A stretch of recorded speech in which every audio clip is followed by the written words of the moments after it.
Est-ce écologique pour moi de prendre telle ou telle décision? C'est ce que nous allons voir. En tant qu'entrepreneur et coach, on a plein de décisions à prendre. Est-ce qu'on lance un challenge? Est-ce qu'on lance un sommet virtuel? Est-ce qu'on lance un programme de groupe? Est-ce qu'on devrait recruter telle ou telle personne? Donc moi, j'ai trois filtres par lesquels j'aimerais qu'on passe tous la prochaine fois. On se pose la question de si une décision est écologique ou pas.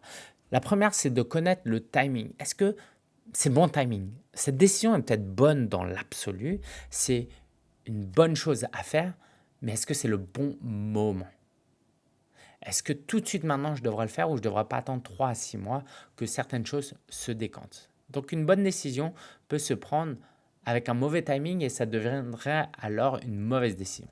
La deuxième chose, c'est est-ce que j'ai la maturité nécessaire pour assumer cette décision?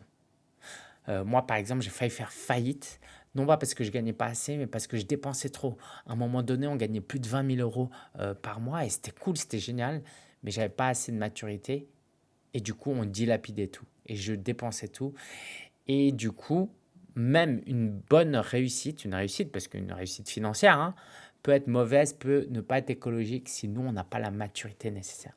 Donc, comment on peut travailler cette maturité? Comment on peut y aller à un rythme plus lent, être plus patient et être entouré et apprendre et se développer parce que parfois une décision est bonne dans l'absolu, mais si nous, on n'est pas capable de l'assumer, alors c'est peut-être pas une bonne décision.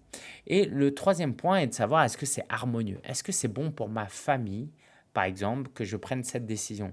Est-ce que créer cette conférence en présentiel ne va pas créer du stress et du temps que je vais grappiller sur mon temps avec ma famille? Ça, c'est aussi très important que tu te poses ces questions pour toi en tant que coach, mais que tu les poses aussi à tes clients que tu coaches. Si tu veux aller plus loin, si tu aimerais travailler avec nous, on a un programme d'accompagnement dédié aux coachs où on va justement vous aider à prendre les bonnes décisions. On va vous challenger, on va vous encourager, mais attention, il y a une chose aussi qu'on va faire, c'est qu'on va vous aider à ne pas utiliser le fait d'être écologique ou non comme une excuse pour rester dans votre zone de confort. Parce que ça peut être écologique et confortable, mais à un moment donné, est-ce que c'est aligné? Parce que ce qui est écologique peut ne pas être aligné si on le fait pour des mauvaises raisons.